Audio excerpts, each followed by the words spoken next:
Jesus at the center of it all. Jesus at the center of it all. From beginning to the end, it will always be. It's always been you, Jesus.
Kekudusan Tuhan itu ingin merawat setiap kita malam hari ini.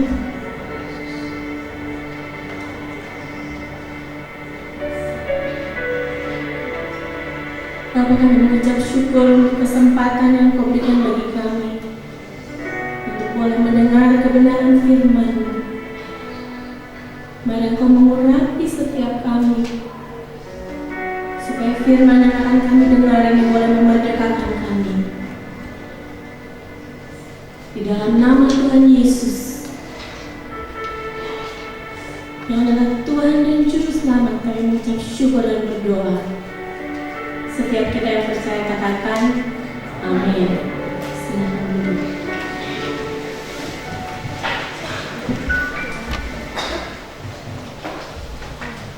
Ada pepatah katakan, kalau nggak kenal maka nggak sayang. Biar lebih kenal saya, ya coba mungkin saya minta kurikulum vitae-nya bisa ditayangkan.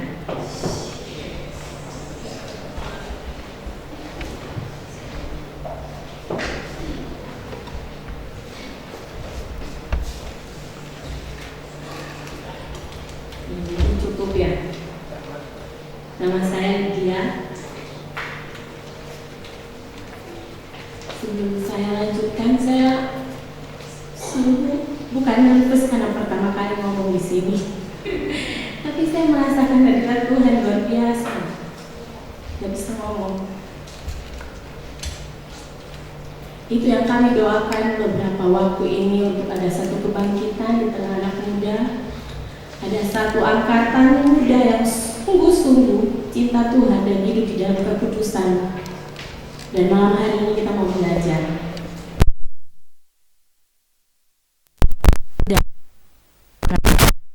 Hidup kita sudah cukup. Iya. Oke.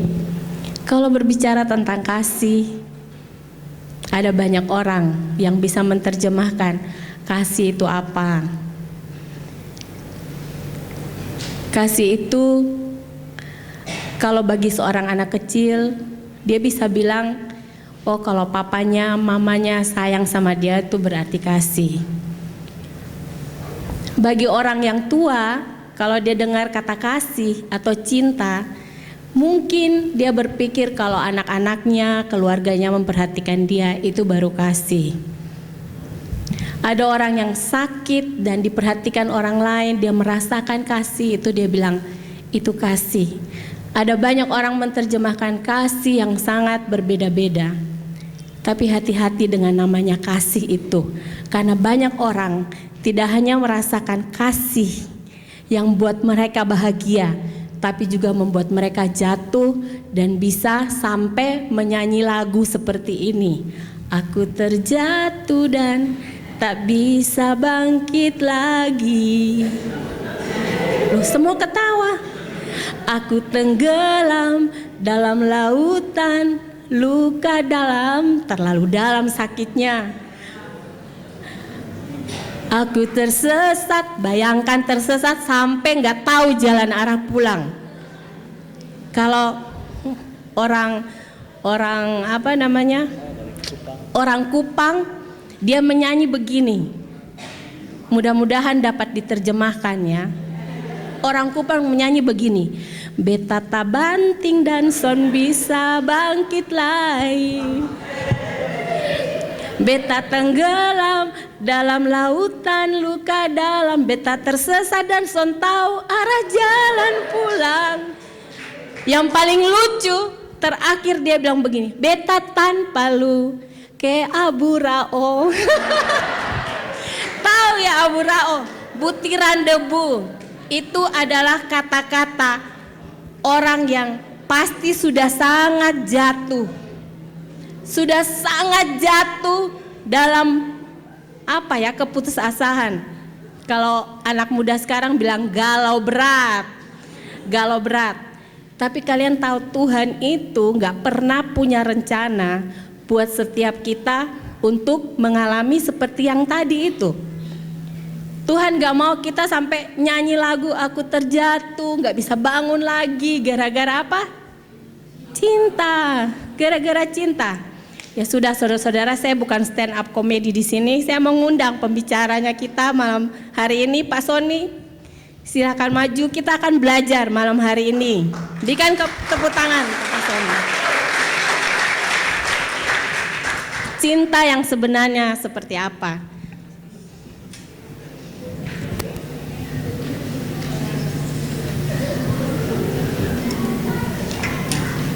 Selamat malam, Shalom. Ya, pembukaan tadi sudah membuat kita segar. Dulu waktu saya masih kenal istri saya sekarang, dia dulu cantik sekali. Ya, kita itu ketemu pada pandangan pertama. Lo itu kok ditayangkan, matikan dulu tuh, nanti orang nggak fokus. Matikan Irawan. Nah, oke, tetapi Tuhan itu membawa kita untuk bisa mengenal satu dengan yang lainnya. Ya, bayangkan saya dari Sulawesi, dia dari NTT, ketemu di Kota Malang, saudara. Jadi kota ini amat bersejarah bagi kita. Disinilah first love, cinta pertama bersemi, saudara. Haleluya. Jangan buka rahasia.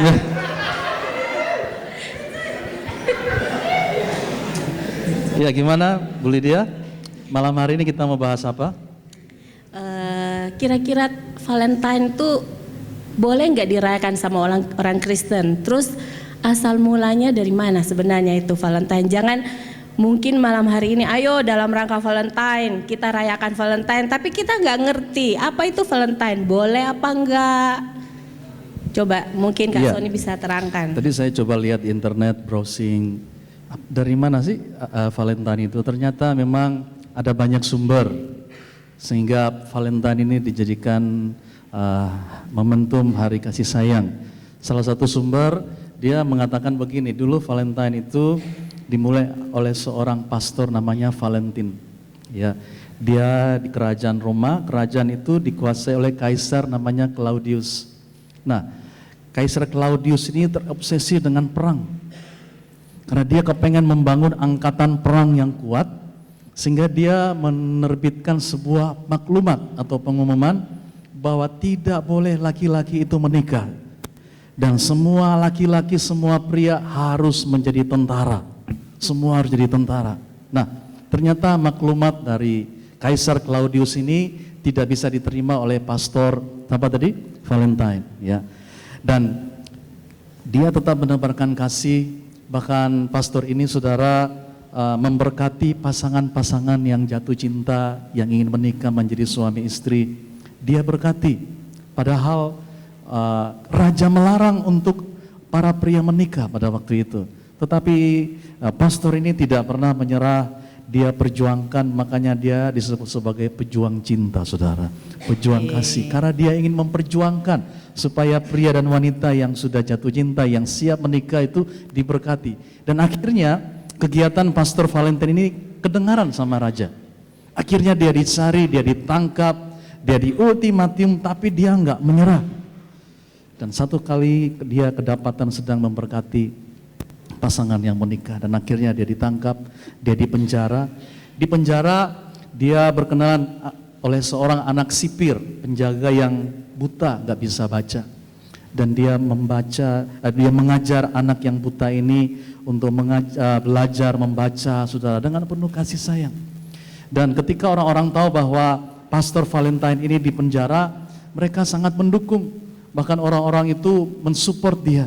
Ya, akhirnya dia dipenggal kepalanya, dia meninggal, saudara, dan apa yang dia lakukan ini menjadi peringatan hari kasih sayang. Karena apa yang dia lakukan itu sungguh-sungguh dia memperjuangkan kasih, ya. Dan sampai hari ini itu salah satu sumber dari sejarah yang kita baca. Jadi hari kasih sayang itu seperti itu ceritanya, mungkin seperti itu. Oh gitu ya. Jadi bukan, tapi menurut saya ya bukan hanya Pastor Valentine, tapi Tuhan Yesus sendiri kan juga mengajarkan kasih ya. Menurut Kak Sony, ya, kasih itu yang menurut Alkitab tuh apa? Nah, saudara-saudara sahabat BTL, mana BTL angkat tangan?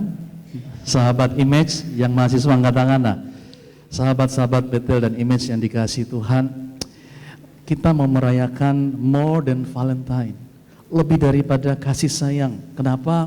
Karena kita memiliki sebuah pribadi yang begitu mengasihi kita, yang mengasihi kita apa adanya dan bahkan memberikan hidupnya untuk kita. Kalau kita baca Alkitab, mari kita baca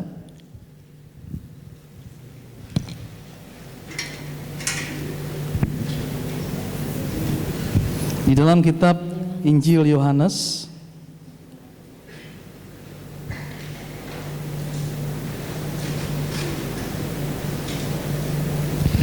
pasal 15 ayatnya yang ke-13. Yohanes 15 ayat 13. Dikatakan di sana firman Tuhan, kalau ada yang sudah mendapat, baca bersama-sama ayat ini. Yohanes 15 ayat 13, 1, 2, 3. Tidak ada kasih yang lebih besar daripada kasih seorang yang memberikan nyawanya untuk sahabat-sahabatnya. Ayat 14 saya baca, kamu adalah sahabatku jikalau kamu berbuat apa yang kuperintahkan kepadamu. Nah, saudara-saudara, sahabat-sahabat Image, sahabat-sahabat Betel yang dikasihi Tuhan, Alkitab berkata, kamu adalah sahabatku. Dan tidak ada seorang sahabat yang memberikan nyawanya. Nah, inilah bentuk kasih daripada Tuhan yang begitu sangat besar. Dia membuktikan kasihnya dengan memberikan nyawanya, memberikan hidupnya untuk sahabat-sahabatnya. Kalau kita punya seorang sahabat seperti ini, begitu luar biasa. Nah, itu sebabnya tema kita malam hari ini apa? Ada yang tahu? The true yang tahu story. dapat hadiah? Apa? The true story. The true story about Love. The true story about love. Cerita yang sebetulnya tentang kasih. Bahwa yang benar adalah Tuhan itu begitu baik, begitu mengasihi kita, dan Dia buktikan dengan menyerahkan hidupnya kepada kita. Itulah the true love. Dan itu more than Valentine. Itu lebih daripada apa yang dikerjakan oleh Pastor Valentine. Itu lebih daripada apa yang dikerjakan oleh manusia. Allah sendiri mati bagi kita. Itulah kasih. Ya.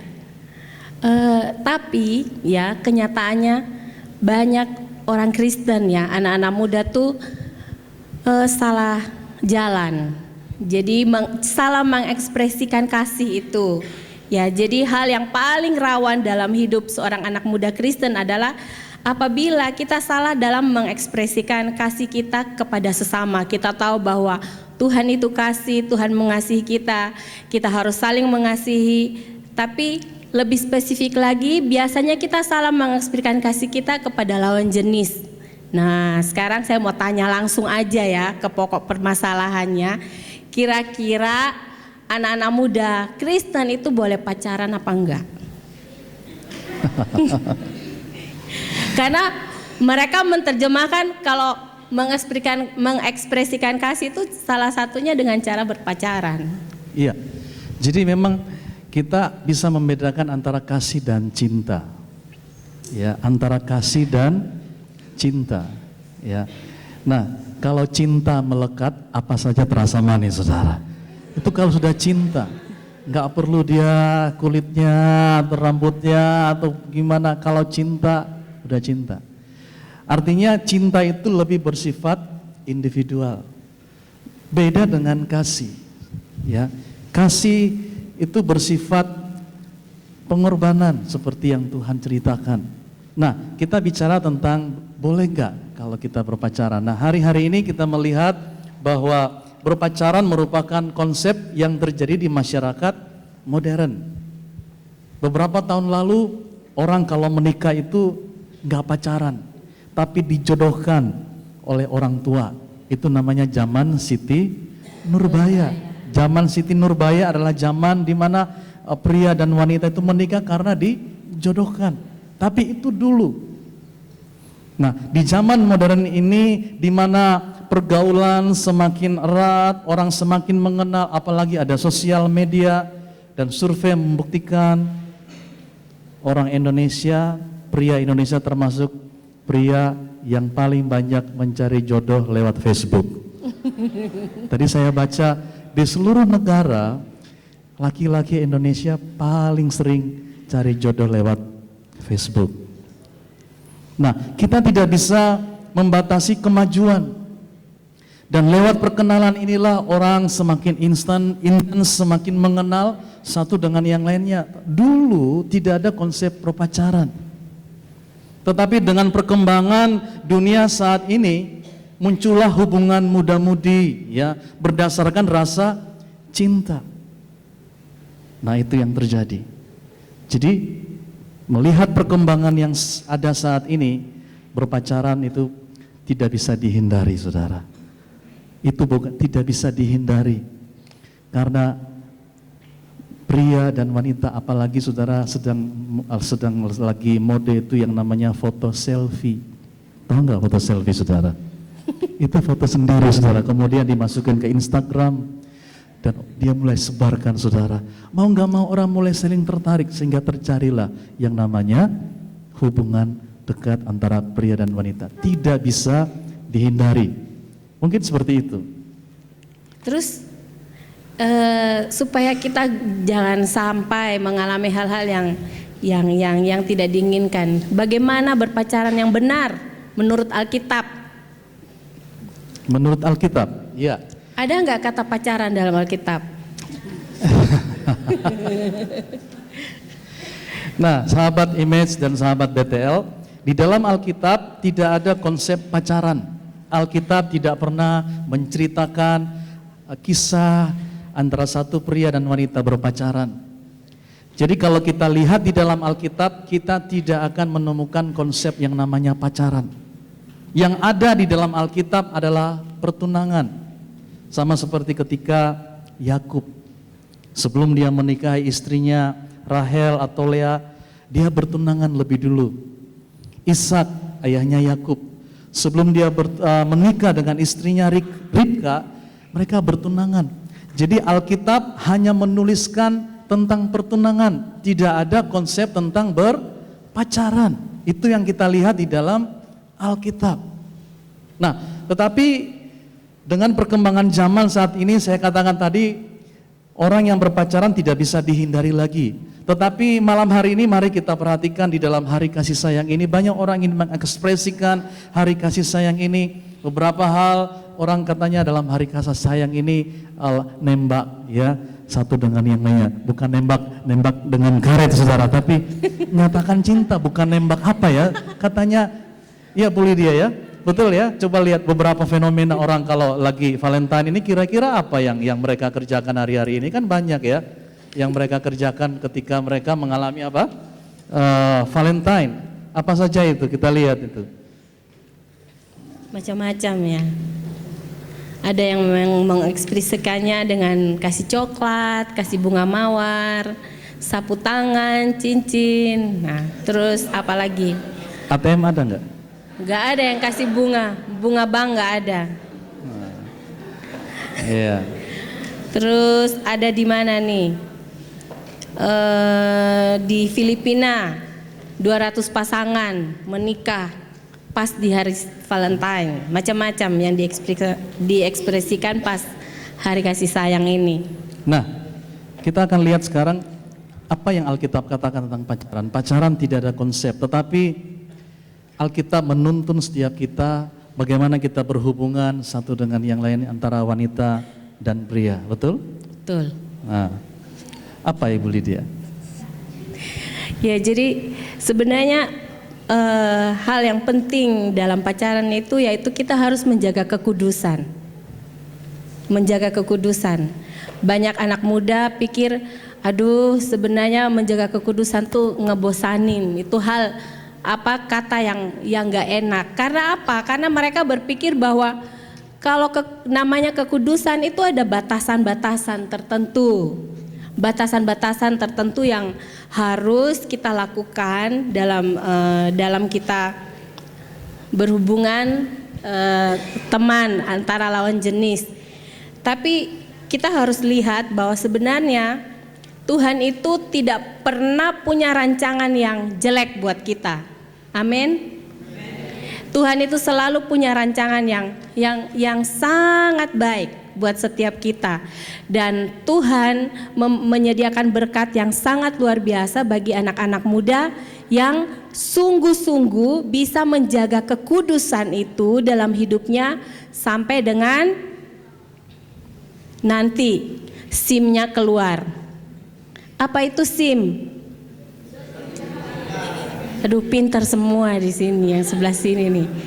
SIM-nya keluar, bukan surat izin mengemudi, tapi surat izin menikahnya keluar. Nah, seperti itu. Jadi contohnya mobil ya, saya bilang mobil.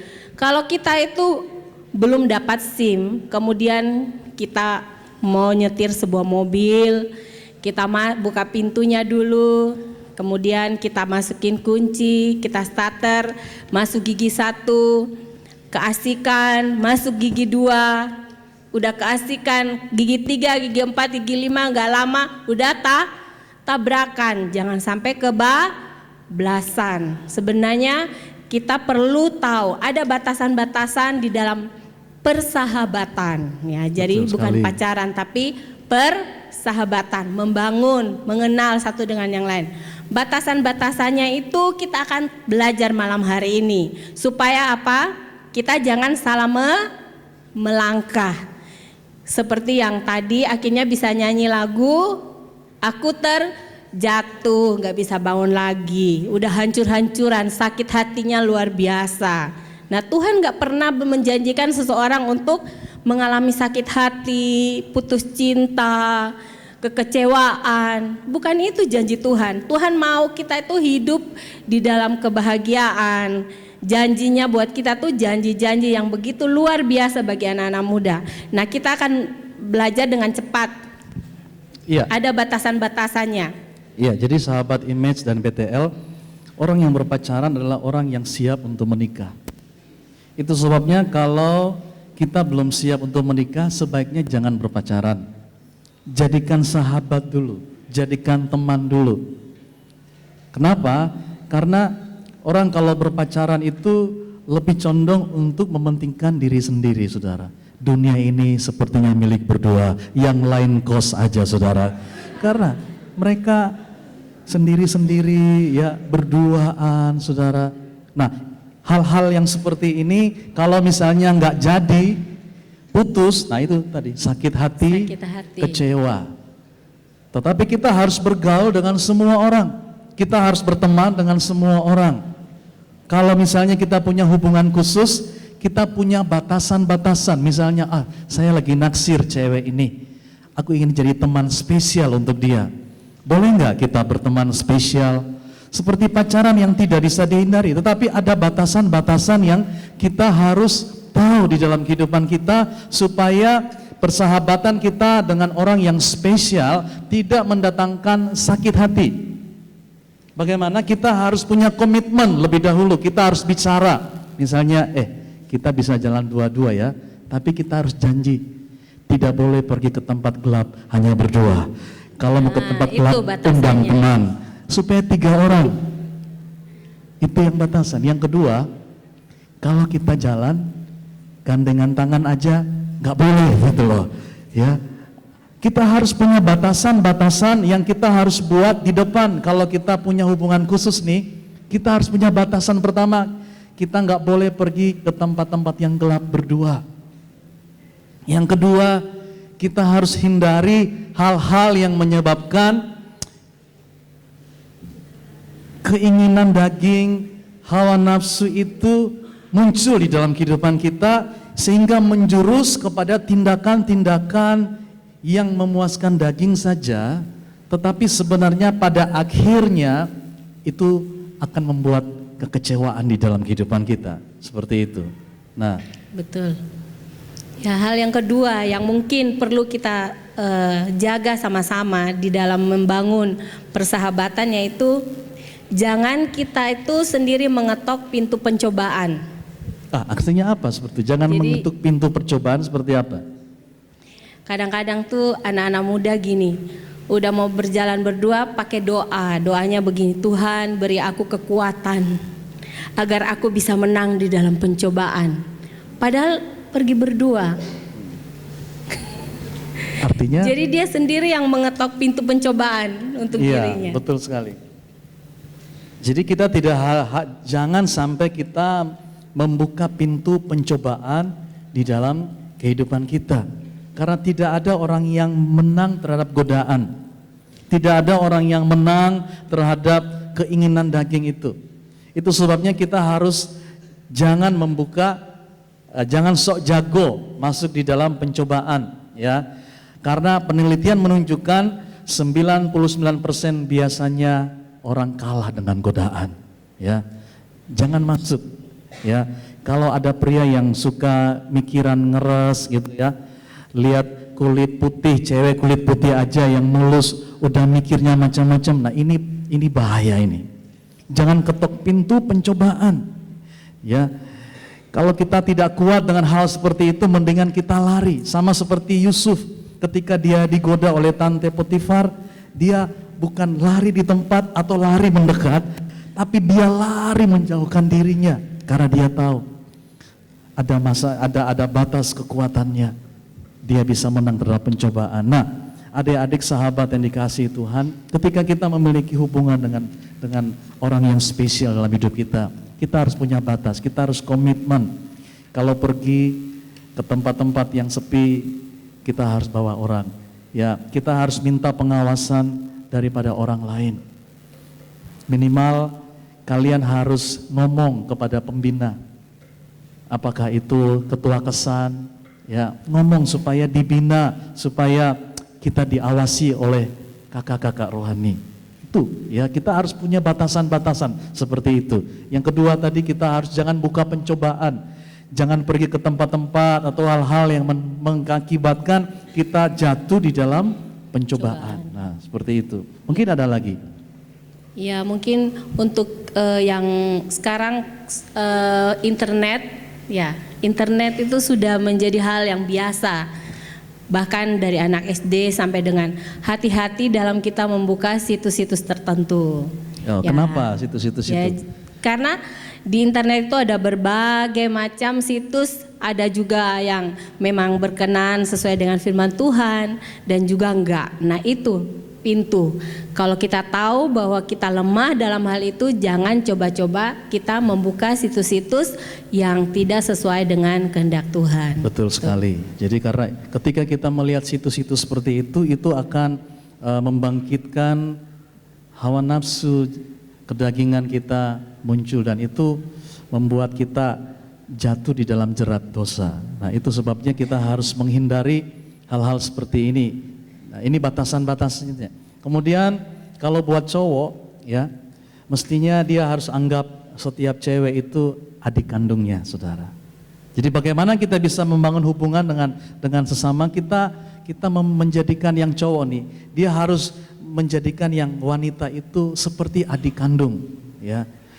Karena Alkitab berkata, tegurlah orang-orang muda sebagai saudaramu, perempuan-perempuan tua sebagai ibu, dan perempuan-perempuan muda sebagai adikmu dengan penuh kemurnian. Jadi seperti kita punya adik perempuan, kita memperlakukan dia sebagai adik kita, ya. Kita jaga dia, kita nggak ingin menyakiti hatinya, ya. Kita mencoba supaya dia menjaga kehormatannya. Seperti kita punya adik wanita, kita jaga, saudara. Jadi pria, dia harus menjadikan wanita itu seperti adiknya, yang dipelihara, yang dijaga supaya tetap terjaga kehormatannya, ya. Nah, itu yang ada. Nah, mungkin ada pria yang bertanya. Saya juga punya salah satu kunci buat cewek. Apa itu? Untuk menjaga batasan-batasannya. Jangan segan-segan tampar cowok. Wah. Jangan segan-segan tampar cowok yang udah mulai. Mulai apa tuh? Tangannya mulai kemana-mana? Tangannya mulai mau pegang. Tampar aja supaya gimana menurut Kak? Betul sekali, ya. Yang wanita jangan ragu-ragu, ya. Karena biasanya hal-hal yang semakin dalam itu dimulai dari tangan yang meraba-raba, saudara. Nah, Kalau wanita mulai merasa tidak nyaman dengan perlakuan temannya ini, segera ambil tangan dan pukul pipinya, saudara. Tampar saja supaya dia sadar. Sadarkan dia. Sebab biasanya pria itu logikanya, apalagi imannya sudah nggak main, saudara. Yang lebih dominan adalah hawa nafsunya. Itu sebabnya ingatkan dia dengan tampar, sadar saudara, supaya dia tidak berlaku lebih jauh lagi. Nah ini penting sekali untuk batasan-batasan. Jangan wanita itu jangan ragu-ragu untuk tampar pacarnya, saudara. Untuk menjaga kekudusan, untuk menjaga kemurnian, ya. Jangan wanita ketika mulai diraba-raba, aduh mulai senang, saudara, dan wah ini kesempatan ini, saudara. Jangan. Kita harus sungguh-sungguh menjaga, karena belum tentu dia yang akan jadi pasangan kita menikah. Belum tentu. Ini masih dalam penjajakan, masih perkenalan. Kalau kita sudah berikan segala-galanya ketika kita masih perkenalan, akhirnya putus, siapa yang sakit? Aku terjatuh dan tak bisa, kecewa. Padahal kita sudah berikan segala-galanya. Itu sebabnya kita harus sungguh-sungguh di dalam masa perkenalan berpacaran ini, kita harus jaga ada batasnya. Karena berpacaran itu belum segala-galanya, ini masih perkenalan. Bahkan pertunangan pun belum resmi, belum punya SIM, surat izin menikah. Pertunangan walaupun sudah sedikit waktu menikah lagi, ada batasan-batasan, apalagi pacaran. Nah, di dalam suasana Valentine ini, mari kita belajar sungguh-sungguh bahwa Tuhan punya rencana yang baik dalam hidup kita. Kita tidak boleh merusak rencana Allah di dalam hidup kita dengan mengizinkan hawa nafsu kedagingan kita menghancurkan rencana Allah di dalam kehidupan kita. Ya, ini yang Tuhan mau, oke? Nah, Terus yang terakhir ya. ini kalau kita punya hubungan spesial dengan seseorang, kita harus libatkan orang tua, terbuka sama orang tua. Kenapa? Karena orang tua yang akan menjadi pembimbing rohani bagi kita. Ya, kita merasa penting banget kita punya pembimbing orang tua, supaya dia bisa memantau apa yang kita lakukan dengan teman spesial kita seperti itu. Bukan berarti kita harus buat catatan laporan apa yang kita kerjakan dengan dia, tetapi kita terbuka, share, kita cerita dengan orang tua kita apa yang kita lakukan dengan teman spesial kita ini, supaya orang tua bisa memberi nasihat, bisa memberi batasan, sehingga kita bisa bersahabat, kita bisa membangun hubungan yang sehat, dan kita tidak terjatuh di dalam kekecewaan, di dalam luka batin yang membuat kita semakin jauh daripada Tuhan. Ya, mungkin itu ya. Nah, apalagi Bu Lydia? Ya mungkin itu yang bisa kita bahas malam hari ini. Mungkin 1 atau 2 pertanyaan dari sahabat Imagers dan BTL yang ada pada malam hari ini. Siapa yang mau bertanya? Silakan. 1 dari Image, 1 dari BTL ada? Ya, 1 dari Image, 1 dari BTL. Ada yang mau bertanya dari apa yang sudah kita bahas pada malam hari ini? Jangan malu-malu.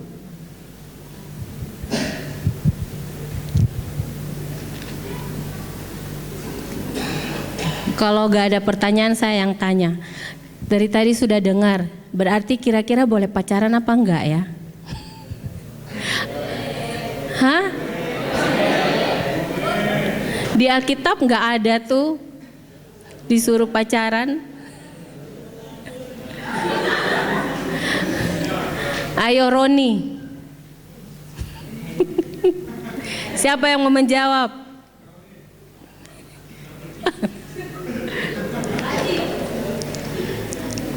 Boleh bersahabat dengan semua orang, dan yang ada hanya tunangan. Tunangan itu tingkatannya di atas pacaran. Jadi nggak ada pacaran, nggak ada cinlok, nggak ada cinmon, nggak ada cinta lokasi, nggak ada cinta monyet. Semuanya sahabat. Kan ada banyak hal yang Tuhan mau kerjakan dalam hidupmu, jangan disia-siakan. Saya percaya bahwa Tuhan itu punya rencana yang luar biasa buat setiap kita, dan Tuhan itu menjawab doa dari apa yang kita doakan.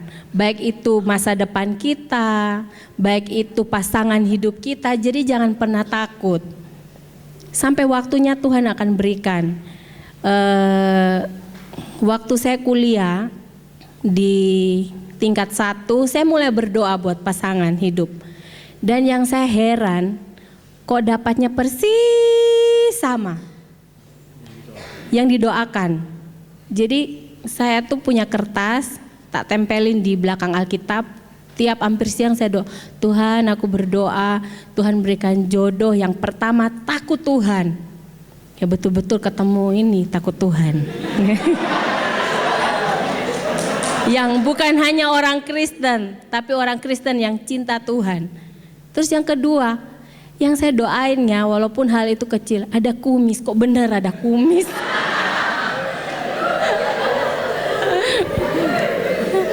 Cowok yang ada kumis, kok bisa ya? Jadi yang perempuan-perempuan jangan pernah takut. Engkau doakan apa yang menjadi kerinduanmu. Dan apalagi kriterianya nggak tahu lagi. Terus, hah? Oh pasti ganteng. Ya. Mungkin itu, ada lagi. Kesimpulan di dalam kita merayakan Hari Kasih Sayang yang dirayakan oleh seluruh dunia, ada 3 hal yang kita harus ingat. Yang pertama, mari kita ingat kasih Tuhan yang jauh lebih besar daripada apapun juga. Kita percaya bahwa kasih Tuhan itu adalah kasih yang tidak bersyarat. Apapun keadaan kita, ya, apapun kesalahan kita, Tuhan tidak pernah berhenti mengasihi kita. Mungkin kalau manusia mengasihi kita, kasihnya adalah kasih yang bersyarat. Kalau kamu baik, saya baik dengan kamu. Kalau kamu perhatikan saya akan perhatikan kamu. Itulah kasih manusia, kasih yang timbal balik. Tapi kalau kasih Tuhan adalah kasih yang tanpa syarat. Dia mengasihi kita apa adanya. Bahkan dia sudah mati bagi kita ketika kita masih berdosa. Yang kedua, di dalam hari kasih sayang ini, mari kita berbagi kasih dengan orang lain, berbagi kasih dengan orang tua kita, ya kita memperhatikan orang-orang yang kurang beruntung di sekitar kita, anak-anak panti asuhan, saudara, orang-orang yang kurang beruntung, kita berbagi kasih di dalam kehidupan mereka. Dan yang terakhir, mari kita punya komitmen untuk hidup di dalam kekudusan dan takut akan Allah. Nah, malam hari ini sebelum kita akhiri, kita akan berdoa kepada Tuhan. Kita akan minta Tuhan menolong kita supaya kita hidup di dalam kekudusan, dan kita membuat komitmen malam hari ini, yang wanita supaya menjaga keperawanannya, yang pria menjaga keperjakaannya, saudara. Kita minta supaya kita komitmen bahwa kita mau jaga semua itu sampai kita menikah, saudara.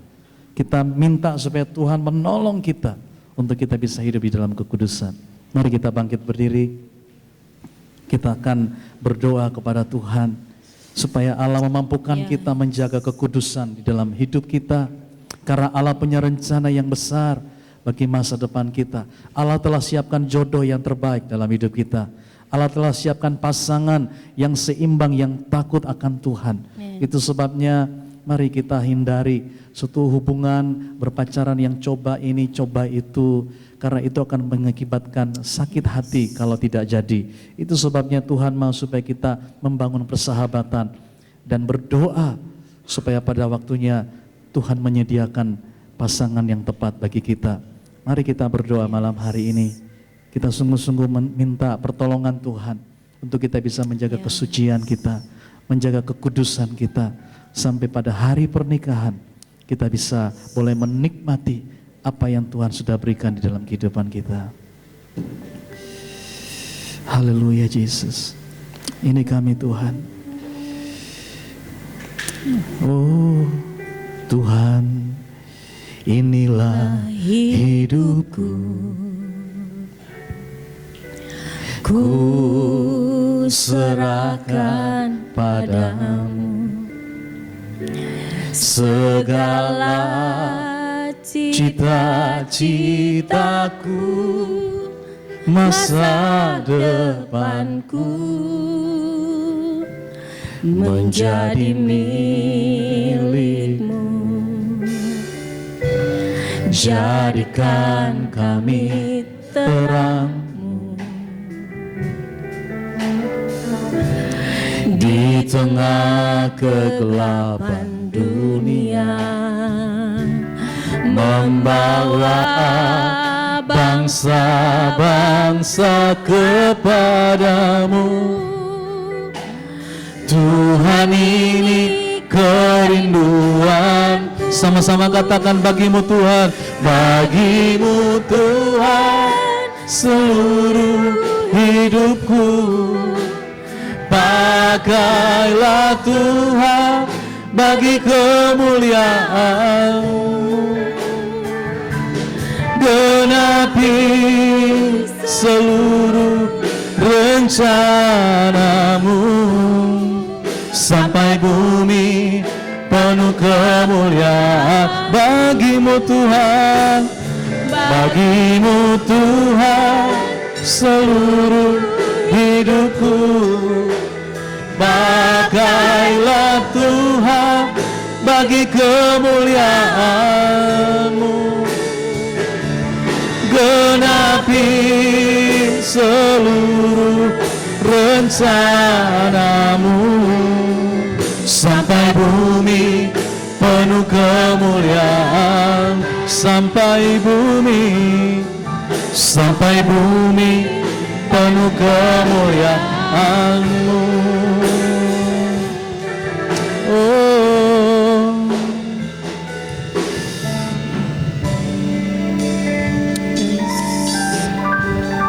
malam hari ini kita akan berdoa. Kita ambil komitmen bersama-sama untuk menjaga hidup kita. Yang pertama, biarkan kasih Tuhan mengalir dalam hidup kita. Allah mengasihi kita. Tuhan Yesus mati di kayu salib karena Dia mencintai kita. Dia tidak ingin kita binasa. Dia ingin supaya kita beroleh hidup yang kekal bersama-sama dengan Dia di surga. Dia mau supaya kita menikmati kebahagiaan selama kita hidup di dunia ini. Mari kita mau menerima kasih Allah. Buka hati kita malam hari ini. Biarlah kasih Tuhan mengalir seperti sungai. Kasih-Nya mengusir semua ketakutan. Kasih-Nya mengusir semua kekhawatiran. Segala luka, segala penyakit dihancurkan oleh kasih Allah yang menyembuhkan. Kasih Allah yang membuat kita menerima diri kita. Tuhan menerima kita apa adanya. Terimalah diri kita masing-masing apapun keadaan kita. Allah mengasihi kita. Allah menerima kita apa adanya. Kasih-Nya tidak pernah berubah. Malam hari ini kiranya kasih Tuhan boleh mengalir dalam hati kita. Rasakan kasih-Nya yang menguatkan, kasih yang mengampuni, kasih yang mengangkat kehidupan kita. Bapa, malam hari ini hamba berdoa kiranya kasih-Mu Tuhan terus mengalir seperti sungai, menjamah bagian hati kami, hidup kami Tuhan. Bersihkan setiap kekotoran dalam hati kami, dalam hidup kami. Segala hal-hal yang tidak berkenan Tuhan, kasih-Mu membersihkan hati kami Tuhan. Terimalah kasih Allah malam hari ini. Yang kedua, biarlah dengan kasih Allah itu kita berbagi kasih dengan orang lain. Pertama dengan orang tua kita. Biarlah kita menyatakan bahwa kita mengasihi mereka sebagai orang tua kita. Apapun keadaan mereka, apapun latar belakang orang tua kita, sejelek apapun orang tua kita, mereka adalah orang tua yang Allah berikan. Malam hari ini mari kita mengasihi mereka. Kita berdoa bagi orang tua kita. Malam hari ini saya mengajak masing-masing kita ambil waktu untuk berdoa bagi orang tua kita. Katakan bahwa engkau mengasihi orang tuamu. Dan doakan supaya mereka baik-baik, sehat, kuat, diberkati dalam usaha pekerjaan mereka. Ambil waktu untuk berdoa. Mulai sekarang berdoalah untuk orang tuamu.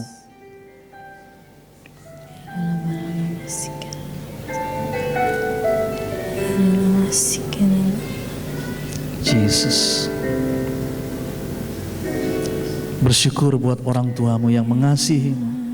Bersyukur buat orang tuamu yang memperhatikan segala kebutuhanmu. Oh, terima kasih buat orang tua kami Tuhan. Kami memberkati mereka Tuhan. Kami mendoakan mereka agar mereka diberi kesehatan, kekuatan. Agar Tuhan memberkati pekerjaan mereka, usaha mereka. Berkati keluarga, rumah tangga mereka Tuhan.